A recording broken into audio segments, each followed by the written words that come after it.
현재 한국에서 각종 민폐짓을 벌리며 많은 사람들에게 피해를 주고 있는 조니 소말리라는 유튜버가 큰 화제이라고 하는데요. 그의 개념 없는 짓에 대한 한국인들의 대응에 영감을 받은 일본 유명 교수가 있다고 합니다.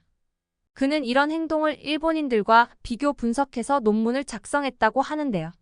그런데 논문의 내용에는 일본과 한국인들의 비교, 분석이 너무 적나라하게 표현이 되어 각국에 충격을 주고 있다고 하는데요. 도대체 어떤 논문이길래 이렇게 문제가 되고 있는 걸까? 유튜브 영상 하나가 제 시각을 이렇게 바꿀 줄은 몰랐어요. 제 이름은 다카하시 아사미이고 뉴욕에서 사회학자로 일하고 있어요. 쉽게 말하면 사회 속에서 사람들이 어떻게 행동하는지 연구하는 사람이죠. 특히 다른 문화권에서 문제가 생겼을 때 어떻게 대처하는지를 관심 있게 보고 있어요. 일본에서 자라면서 저는 평화를 유지하는 게 가장 중요하다는 걸 일찍 배웠어요. 집안에서는 튀어나온 못은 망치로 맞는다는 말이 있었는데 제가 뭔가 불만을 얘기하려고 할 때마다 엄마가 이 말을 해주시곤 했죠. 학교에서도 선생님들이 문제를 일으키기보다는 조용히 있는 걸 장려했어요. 그렇게 저는 항상 지켜보고 관찰은 하지만 좀처럼 나서지 않는 사람이 되었죠. 그런 제가 뉴욕에 살게 된 건 마치 다른 세상에 온 것 같은 느낌이에요. 여기 사람들은 자기 생각을 자유롭게 말해요. 너무 자유로워서 가끔은 과한 것 같기도 해요. 제 아파트 창밖에서 들려오는 고성의 말다툼 소리를 들으면 그런 생각이 들곤 하죠. 그런데 진짜로 문화 차이를 느낀 건 제가 조니 소말리라는 유튜버의 영상을 본 이후였어요. 그때 저는 충격을 받았어요. 처음 조니 소말리의 채널을 본 건 제가 일하는 대학교에서 점심시간에였어요. 동료가 아시아에서 문제를 일으키고 있는 논란. 많은 유튜버가 있다면서 얘기를 꺼냈고 호기심에 저도 찾아봤어요. 영상을 보는 동안 저도 모르게 책상을 점점 더 꽉 잡고 있더라고요. 제가 태어난 고향인 도쿄의 복잡한 거리에서 일부러 사람들에게 부딪히고 전통 문화를 조롱하며 심지어 그저 일상을 보내고 있는 젊은 여성들에게까지 희롱을 일삼고 있었어요. 충격적이었던 건 조니 소말리의 끔찍한 행동 그 자체가 아니라 사람들의 반응이었어요. 아니, 오히려 반응하지 않는 모습이었죠. 특히나 속이 뒤틀릴 정도로 불쾌했던 영상 하나에서는 그가 고등학생 여자아이들을 따라다니며 어설픈 일본어로 부적절한 말을 던지고 있었어요. 그 아이들은 고개를 숙이고 발걸음을 재촉했고 주변에 있던 어른들은 못 본 척하거나 그냥 지나치더라고요. 몇몇은 서로 소곤거리며 고개를 저었지만 아무도 나서지 않았어요. 저는 그 모습이 너무나 익숙했어요. 뉴욕으로 오기 전 저라면 똑같이 행동했을 테니까요. 일본에는 메이와 쿠라는 단어가 있어요. 남에게 폐를 끼친다는 뜻인데요. 오히려 나서서 메이와 쿠를 일으키는 것에 대한 두려움이 조니 소말리가 만드는 메이와 쿠보다 더 큰 것 같았어요. 생각해보니 비슷한 상황이 고등학교 시절 도쿄에서도 있었어요. 한 외국인 관광객이 한 사찰 안에서 사진을 찍고 있었는데 그곳에는 분명히 사진 촬영 금지 표지판이 붙어 있었거든요. 다들 눈치채고 있었어요. 불편한 시선과 미묘한 고개 끄덕임이 보였지만 아무도 뭐라 하지 않았어요. 심지어 사찰 관리인조차도 난처한 표정만 지을 뿐 아무 말도 못하고 서 있더라고요. 그때 저는 그게 당연한 줄 알았어요. 그게 올바른 대응이라고 생각했죠. 그날 사무실에서 조니 소말리의 영상을 보고 있는 동안 제 안에서 뭔가가 변했어요. 그동안 당연하게 여겼던 것들에 의문이 생기기 시작했어요. 왜 우리는 충돌을 피하기 위해 나쁜 행동을 방치해야만 했을까요? 정말로 평화를 지키고 있었던 걸까요? 아니면 겉으로만 평화로워 보이는 혼란을 키우고 있었던 걸까요? 이 질문들은 이후에 한국에서 벌어진 일들을 보면서 더 중요해지게 됐어요. 하지만 그 순간 사무실에서 반쯤 먹다만 점심을 옆에 둔 채 저는 마치 오랜 잠에서 깨어나는 기분이었어요. 가끔은 다른 사람의 시선을 통해 자신의 문화를 봐야만 지금껏 당연하게 여겨온 것들이 변화가 필요하다는 걸 깨닫게 되는 것 같아요. 처음 한국에서 찍힌 영상을 봤을 때 제 눈을 의심했어요. 제가 갈등을 해결하는 방식에 대해 알고 있던 모든 게 완전히 뒤집히는 느낌이었죠. 일본에서 사람들을 거리낌 없이 괴롭히던 그 유튜버 조니 소말리가 한국에서는 완전히 다른 반응을 받고 있었거든요. 뉴욕 아파트에 앉아 커피가 식어가는 것도 모른 채 영상 하나하나를 보며 놀라움이 점점 커졌어요. 첫 번째 영상에서는 존이 소말리가 서울의 번화한 거리 시장에서 늘 하던 방식으로 접근했어요. 젊은 여성들 무리에게 카메라를 들이대고 부적절한 말을 던지면서 길을 막았죠. 일본이었다면 이런 행동은 불편한 침묵이나 눈을 피하는 반응으로 이어졌을 거예요. 그런데 여기서는 달랐어요. 한 젊은 한국 남성이 바로 조니와 여성들 사이에 서더니 단호한 영어로 그만 괴롭히세요라고 말하면서 당당하게 눈을 맞추는 거예요. 이어서 두 명의 남성이 더 합류해 마치 보호막처럼 그 앞을 지켰죠. 조니는 그 상황을 웃어넘기려 했지만 그의 얼굴엔 놀란 기색이 역력했어요. 다음 영상에서는 존이 소말리가 작은 식당에 들어가서 전통 음식을 비웃고 나이든 주인에게 무례한 제스처를 취하는 장면이었어요. 일본 같았으면 주인이 단지 참으며 조용히 넘어갔을지도 몰라요. 괜히 소란을 피우기 싫었을 테니까요. 그런데 한국의 식당 주인은 주저하지 않았어요.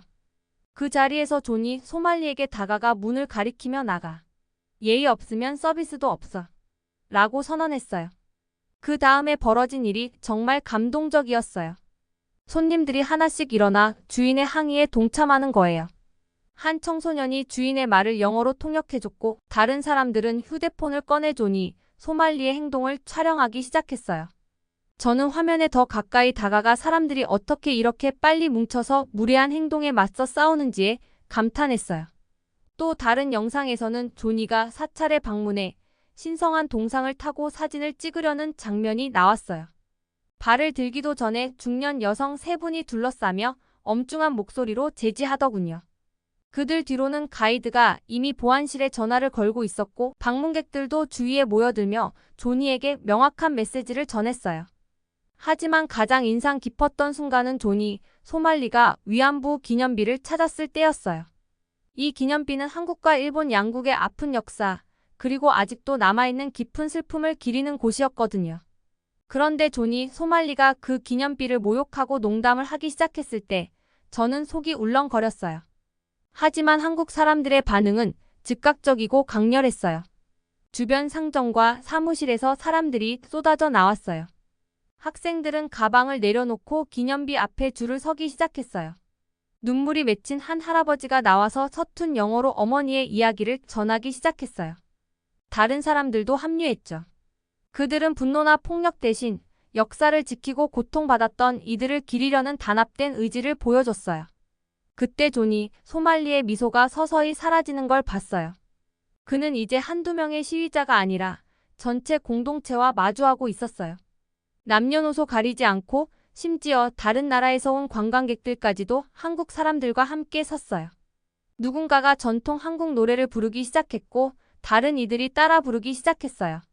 그 소리는 제 컴퓨터 스피커를 통해서도 제게 소름을 돋게 했어요. 저는 의자에 기대어 앉아 여러 생각이 머릿속을 가득 채웠어요. 일본에서는 종종 평화를 위해 침묵을 지키곤 해요. 맞서는 게 오히려 상황을 악화시킬 거라 생각하니까요. 그런데 이 영상을 보면서 다른 걸 배운 것 같았어요. 한국 사람들의 반응은 평화를 깨는 게 아니라 평화를 지키기 위한 거였어요. 무례함에 함께 맞서면서 오히려 더 강하고 안전한 공동체를 만들고 있었어요. 사회학자로서 저는 갈등에 대한 다양한 문화적 반응을 연구해 왔어요. 그런데 이런 실제 사례들은 논문에서 느낄 수 없는 강한 울림을 주었어요. 제 문화가 이런 집단적 용기를 받아들인다면 어떻게 될까 하는 생각이 들었어요. 평화를 지키는 게 잘못된 일을 마주했을 때 침묵하는 것이 아닐 수도 있겠다는 생각이요. 저는 이 영상들을 연구 폴더에 저장했지만 단순히 학문적인 교훈만을 얻은 게 아니었어요. 회피가 아니라 함께 맞서는 것으로 생기는 새로운 종류의 강인함을 배운 것 같았어요. 평범했던 장보기 시간이 이렇게 세상을 바라보는 시선을 바꿀 줄은 몰랐어요. 뉴욕의 퇴근 시간, 저는 늘 지하철로 출퇴근하기 때문에 그날도 어느 날과 똑같이 지하철로 퇴근을 하고 있었어요. 지하철 기둥에 차가운 금속이 제 손바닥에 닿았어요. 저는 서서 휴대폰을 보고 있었죠. 그냥 또 다른 평범한 화요일 저녁, 뉴욕의 지하철엔 퇴근길에 피곤한 사람들로 가득했어요. 위쪽 조명이 깜빡였고 지하철은 부드럽게 흔들렸죠. 뒤쪽 어딘가에서 누군가 포장해온 중국 음식 냄새가 났어요. 그런데 그 평온한 순간이 한 남자의 화난 목소리로 깨졌어요. 이봐. 너한테 말하고 있어. 고개를 들어보니 키 큰 남자가 헝클어진 머리로 젊은 아시아 여성에게 다가가 있더라고요. 그녀는 지하철 문 쪽에 바짝 붙어 몸을 최대한 작게 움츠리고 있었어요. 눈은 두려움으로 크게 떠져 있었고 가방을 가슴에 꼭 쥐고 있었죠. 그 남자는 점점 그녀의 얼굴 가까이 다가가며 끔찍한 말들을 퍼부었어요. 내 나라로 돌아가라는 등 혐오스러운 말들을 쏟아내는데 그 소리에 제 속이 울렁거렸어요. 제 손이 떨리기 시작했죠. 그 여성은 절박하게 주변을 둘러봤지만 저를 포함해 지하철의 다른 사람들은 전부 휴대폰이나 바닥, 광고판 같은 데 시선을 두고 있더라고요. 아무도 나서지 않고 있었어요. 저도 그저 사라지고 싶었어요. 심장이 너무 빨리 뛰어서 귀에까지 소리가 들리는 것 같았어요. 제가 자란 일본에서는 이런 상황에서 조용히 있으라고 배웠거든요. 문제를 만들지 말고 튀지 말고 관여하지 말라. 이런 교훈이 제 머릿속에 깊이 새겨져 있었어요. 마치 돌에 새겨진 글씨처럼요. 하지만 일주일 전 존이 소말리의 악행에 한국 사람들이 용기 있게 대처하는 모습을 본 장면이 떠올랐어요. 존이 소말리의 무례한 행동에 한국인들은 용기 있게 그것을 제지했고 그리고 사람들이 그를 따라 하나둘씩 나서며 보호의 벽을 만들어주는 모습이었죠. 그들의 용기에 그때 정말 감동했었어요. 그 기억이 지금 저를 부추기고 있었어요. 제 다리는 마치 콘크리트로 채워진 것처럼 무거웠고 목은 바짝 말랐어요. 하지만 저는 스스로를 다잡고 몸을 세웠어요. 할 수 있어, 아사미라고 작게 속삭였어요. 깊게 숨을 들이마셨다가 내쉬며 저는 기둥을 꽉 잡고 균형을 유지했어요. 이봐요. 제 목소리가 조용한 지하철 안에 꽤 크게 울렸어요. 그만하세요. 그 남자가 제 쪽으로 돌아봤어요. 그의 눈은 분노로 가득했고 그 순간 저는 큰 실수를 한 게 아닐까 하는 두려움이 밀려왔어요. 그는 저보다 훨씬 컸고 이제 그의 분노는 젊은 여성이 아니라 저에게로 향하고 있었어요. 내 일이나 신경 써라고 그는 날카롭게 말하며 한 걸음 다가왔어요. 심장이 터질 것 같았어요. 그런데 그때 마법 같은 일이 벌어졌어요. 마치 식료품점에서 봤던 그날처럼요. 양복을 입은 한 남자가 자리에서 일어났고 쇼핑백을 든 한 여성이 뒤따라 일어섰어요. 한 명씩 사람들이 일어서며 저를 둘러싸고 침묵의 지지 서클을 만들어줬어요. 이 지하철 안에는 카메라가 있어요. 양복 입은 남자가 차분하게 말하며 지하철 한쪽 구석을 가리켰어요. 저도 지금 녹화 중이에요. 라고 한 10대 소년이 휴대폰을 들며 말했어요. 그 남자는 주변을 둘러보더니 자신이 수적으로 밀리고 있다는 걸 깨달았어요. 낯선 사람들의 단결된 모습이 그의 분노를 마치 바람 빠진 풍선처럼 쪼그라들게 만들었죠. 그는 무언가 중얼거리더니 지하철 문 쪽으로 물러섰어요. 다음 역에 도착하자 그는 플랫폼의 군중 속으로 사라지기 전에 한 번 더 환한 눈빛을 던졌어요. 제 다리가 너무 떨려서 앉아야만 했어요. 그가 괴롭히던 젊은 여성이 제게 다가와 눈물을 글썽이며 작은 목소리로 한국어로 속삭였어요. 감사합니다 하고요. 비록 제가 한국어를 못 알아들었지만 그녀의 감사 인사는 충분히 이해할 수 있었어요. 다른 승객들도 다가와 우리 둘 다 괜찮은지 확인해줬어요. 한 할머니는 제 어깨를 토닥이며 용감했어, 아가라고 말씀하셨고 10대 소녀는 진짜 멋졌어요. 라고 웃어줬어요. 저희와 함께 일어섰던 그 양복 남성은 저와 한국 여성에게 명함을 건네며 혹시 경찰 신고가 필요하면 증인으로 나서주겠다고 했어요. 사람들이 다시 각자 휴대폰과 책으로 돌아가자 저는 방금 일어난 일을 곱씹으며 앉아 있었어요. 제 손은 여전히 떨리고 있었지만 제 안에 한 번도 느껴보지 못한 자부심과 강한 기운이 자라나고 있었어요. 두려움에 맞서 제 목소리를 낸 거예요. 무엇보다 제가 혼자가 아니라는 걸 알게 됐어요. 한 사람이 나서면 다른 사람들도 함께해 준다는 걸요. 필요한 건 그 첫 번째 용기 있는 발걸음이었어요. 지하철은 여전히 어두운 뉴욕의 터널을 달리고 있었지만 저는 뭔가 달라졌다고 느꼈어요. 변화한 제 자신을 느꼈어요. 한국계 커뮤니티에서 본 그 교훈 마이너스 함께 서고 서로를 지키는 것 마이너스 그것이 이제 저의 일부가 되었어요. 진정한 용기는 두려움을 느끼지 않는 것이 아니라 두려워도 옳은 일을 하는 것이라는 걸 깨달았어요. 휴대폰을 꺼내 일본에 계신 엄마에게 짧은 문자를 보냈어요. 오늘 있었던 일을 꼭 엄마께 이야기하고 싶어요. 엄마는 제 행동을 이해하지 못하실 수도 있어요. 우리가 배운 문화와는 다른 일이었으니까요. 하지만 때로는 긍정적인 변화를 위해 기존의 사고방식을 도전해 봐야 한다는 것도 알게 되었어요. 어쩌면 제 이야기가 다른 사람들에게도 용기를 줄 수 있을지 모르겠어요. 그날 저녁 작은 뉴욕 아파트에 앉아 있으면서 지하철에서 있었던 일을 계속 떠올렸어요. 아직도 손이 조금 떨리길래 엄마가 일본에서 해주셨던 것처럼 녹차를 한 잔 끓였어요. 잔에서 피어오르는 김을 바라보면서 제 생각은 과거와 현재 사이를 떠돌았죠. 연구 일지를 꺼내 글을 쓰기 시작했어요. 사회학자로서 관찰하고 분석하는 게 훈련되어 있긴 한데 이번 일은 뭔가 달랐어요. 이제는 단순한 학문적 분석이 아니라 제 개인적인 경험이었으니까요. 지하철에서 심장이 뛰었던 순간, 처음으로 목소리를 내면서 목소리가 떨렸던 순간, 그리고 다른 사람들이 저와 함께 일어섰을 때의 놀라운 감정을 적어 내려갔어요. 그러면서 일본에서의 어린 시절, 문제를 보고도 외면하던 많은 순간들도 떠올렸어요. 저 역시 그랬던 적이 많았죠. 왜 이렇게 다르지? 혼자 중얼거렸어요. 일본에서는 평화를 너무 중시해서 침묵을 좋아라고 착각하곤 하죠. 고등학교 때 친구가 괴롭힘 당하던 일이 생각났어요. 모두가 그 사실을 알았지만 아무도 나서지 않았어요. 우리 모두 못 본 척했죠. 선생님들은 그걸 조화를 유지한다라고 표현했는데 지금 생각해보니 우리가 지키려 했던 게 대체 어떤 종류의 조화였던 걸까요? 뉴욕에 있는 한국 커뮤니티와 제가 연구한 한국 사회에 대해 떠올렸어요. 그들은 우리가 모르는 무언가를 알고 있는 것 같았어요. 진정한 평화란 가끔 소리 내고 나서야 얻을 수 있다는 걸요. 노트북을 켜고 그동안 연구 자료로 모아둔 영상을 하나하나 다시 보기 시작했어요. 한국 대학생들이 불공정한 학교 정책에 맞서 시위하는 모습, 이웃들의 작은 가족 식당이 부당하게 철거되는 걸 막기 위해 인간 사슬을 이루는 모습 등이 담긴 영상이었어요. 영상을 볼수록 흥미로운 걸 하나 깨달았어요. 한국 사람들이 잘못된 일에 맞설 때 혼자 나서는 경우는 거의 없다는 거예요. 항상 나보다는 우리라는 느낌이 강했어요. 누군가가 먼저 나서면 곧이어 다른 사람들이 함께 나섰죠. 그 모습이 마치 지하철과 가게에서 있었던 일과 닮았더라고요. 마이너스 한 사람의 용기가 다른 사람들의 행동을 이끌어낸 거죠.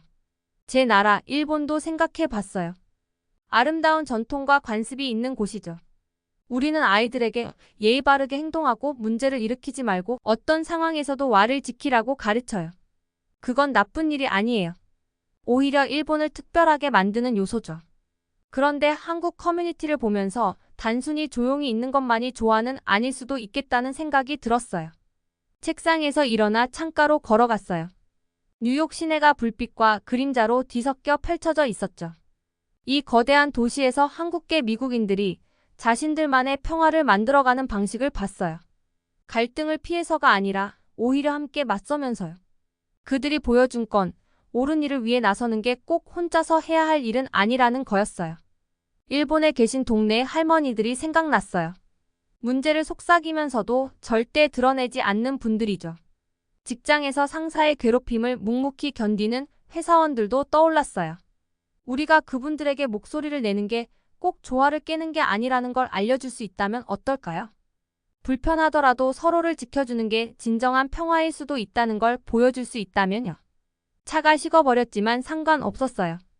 연구를 위한 아이디어를 적느라 정신이 없었거든요. 한국 커뮤니티가 어떻게 아이들에게 용기를 가르치는지, 어떻게 함께 나설 수 있는 유대감을 쌓아가는지를 연구해보고 싶었어요. 어쩌면 일본과 이런 사고방식을 연결해주는 다리를 놓을 수 있을지도 모른다는 생각이 들었죠. 일본이 일본다움을 잃지 않았으면 좋겠어요. 우리의 예의와 배려는 정말 아름다운 것들이니까요. 하지만 때로는 한국처럼 함께 나서서 서로를 지키는 방법도 배울 수 있지 않을까요?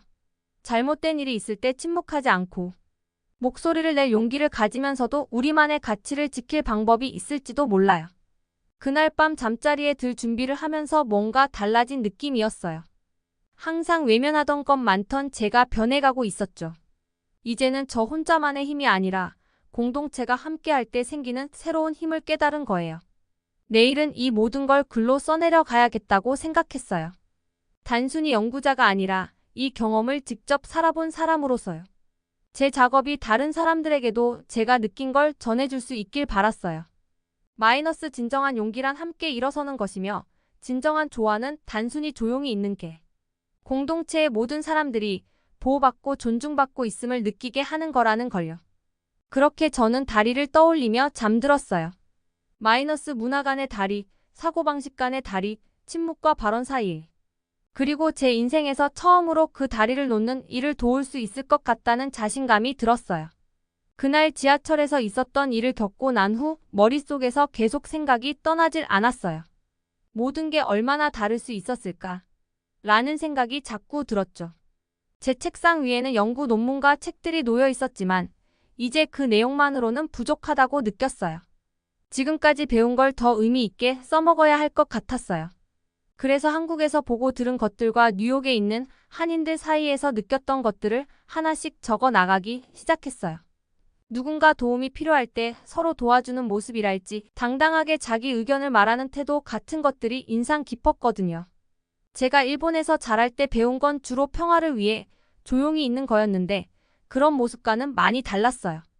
어느 아침 뉴욕 거리의 분주한 모습을 창밖으로 내다보면서 문득 생각했어요. 어쩌면 내가 이 두 세계를 연결하는 다리가 될 수 있을지도 몰라. 그래서 연구의 방향을 바꾸기로 결심했어요. 단순히 다른 문화가 갈등을 어떻게 다루는지 분석하는 게 아니라 한국 사회가 어떻게 이런 강한 연대감을 형성하는지 이해하고 싶었어요. 뉴욕에 있는 한인 가정들을 찾아가 몇 달 동안 인터뷰를 했고 그때마다 새로운 걸 배웠죠. 퀸스에서 작은 식당을 운영하는 김 여사님은 어렸을 때부터 부모님께 어려운 사람을 도와야 한다는 가르침을 받았다고 하셨어요. 김치찌개를 저으며 그녀가 말씀하셨죠. 한 사람이 아프면 우리 모두가 아픈 거예요. 우리 엄마가 늘 그렇게 말씀하셨어요. 한국 커뮤니티 센터도 방문해서 어린이들이 배우는 모습을 지켜봤어요. 선생님들은 아이들에게 단순히 친절하라고 말하는 게 아니라 서로를 어떻게 지켜줄 수 있는지 몸소 보여주더라고요. 어느 수업에서는 누군가 괴롭힘을 당하는 상황을 연극으로 재현해 보면서 아이들에게 침묵이 답이 아니라는 걸 가르쳤어요. 아이들이 함께 목소리를 내면서 서로 힘을 모으는 모습을 보면서 그 작은 목소리들이 뭉쳐서 커지는 걸 느낄 수 있었어요. 이런 모습을 보면서 제 일본에서의 어린 시절도 떠올랐어요. 예의를 지키고 서로 존중하는 것도 물론 중요한 가치였지만 갈등을 어떻게 해결하거나 부당함에 맞서는 법은 배우지 못했던 것 같아요. 만약 일본 문화의 평화를 사랑하는 마음과 한국 사회에서 본 보호하는 정신을 결합할 수 있다면 얼마나 다를까 생각했어요. 그렇게 제 경험을 담아 책을 쓰기 시작했어요. 이건 단순히 학문적인 논문이 아니라 진짜 사람들과 실제 상황에 대한 이야기였어요. 슈퍼마켓 사건, 지하철에서의 충돌, 그리고 제가 목격한 작은 용기의 순간들에 대해 썼죠. 함께 서는 것이 싸움을 시작하는 게 아니라 서로를 보호하고 모두가 안전하게 느끼게 하는 것이라는 걸 보여주고 싶었어요. 가장 어려웠던 건 제 자신의 문화에 대해 쓰는 일이었어요. 저는 일본을 깊이 사랑하거든요. 그래서 사람들이 제가 일본을 비판한다고 생각하진 않았으면 했어요. 대신 모든 문화는 우리에게 가르침을 줄 무언가가 있다는 걸 보여주고 싶었어요. 일본이 중요하게 여기는 조화와 존중은 정말 아름답고 중요한 가치예요. 하지만 한국 사회를 보면서 진정한 조화는 때로 목소리를 내고 행동에 나서는 데서 온다는 걸 배웠어요. 제 글을 일본과 한국 친구들에게 보여줬는데 그들의 반응이 정말 놀라웠어요. 많은 일본인 독자들이 같은 생각을 했지만 어떻게 표현해야 할지 몰랐다고 말해줬어요. 한국 독자들은 공동체의 연대에 대한 이야기를 더 많이 공유해 주셔서 이 가치가 얼마나 깊이 뿌리내린 건지 더 잘 알 수 있었어요. 어느 날 뉴욕에 있는 다문화 청소년 센터에서 강연 초대를 받았어요. 다양한 배경을 가진 10대들 앞에 서면서 긴장되면서도 설렜어요. 제가 살아온 여정을 이야기했어요. 어릴 때는 평화가 조용히 있는 거라고 생각했지만 때로는 함께 강하게 서는 것이 평화라는 걸 배운 이야기였죠. 예의 바르게 행동하면서도 용감할 수 있어요. 제가 말했어요. 도움이 필요한 사람을 보면 혼자가 아니라는 걸 기억하세요. 주위를 둘러보세요. 다른 사람들도 누군가가 먼저 나서길 기다리고 있을지도 몰라요. 저처럼요. 학생들은 많은 질문을 했고 자신도 나서고 싶었지만 방법을 몰랐던 경험을 나누어 줬어요. 함께 안전하게 다른 사람을 도울 수 있는 다양한 방법들을 연습했어요. 영웅이 되는 게 아니었어요. 그저 서로를 돌보는 공동체의 일원이 되는 것이었죠. 연구를 계속하면서 일본과 한국의 학교와도 협력하기 시작했어요. 젊은 세대에게 존중과 용기를 균형 있게 가르칠 수 있는 프로그램을 만들고 싶었어요. 문화적 태도를 바꾸는 건 쉬운 일이 아니지만 누군가를 위해 용기를 내는 학생을 볼 때마다 낯선 사람을 돕기 위해 사람들이 모이는 걸 볼 때마다 올바른 방향으로 나아가고 있다는 걸 느낄 수 있었어요. 변화는 한순간에 일어나지 않더라고요. 작은 용기의 순간에서 시작돼요. 누군가가 목소리를 내기로 결심하면 다른 이들도 그에 동참하고 점점 공동체가 더 단단해지는 거죠. 제 연구를 통해 우리가 평화와 정의 중 하나를 택할 필요가 없다는 걸 보여주고 싶었어요.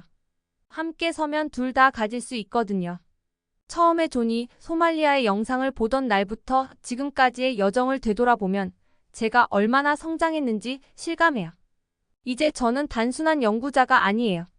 사람들을 하나로 모으고 다른 문화가 서로에게 배울 수 있음을 보여주는 운동의 일원이 되었어요. 그리고 가장 중요한 건 진정한 평화란 단순히 갈등이 없는 상태가 아니라 정의가 있는 상태라는 걸, 그리고 서로를 위해 나설 줄 아는 사람들이 그 평화를 지킨다는 걸 알게 됐어요.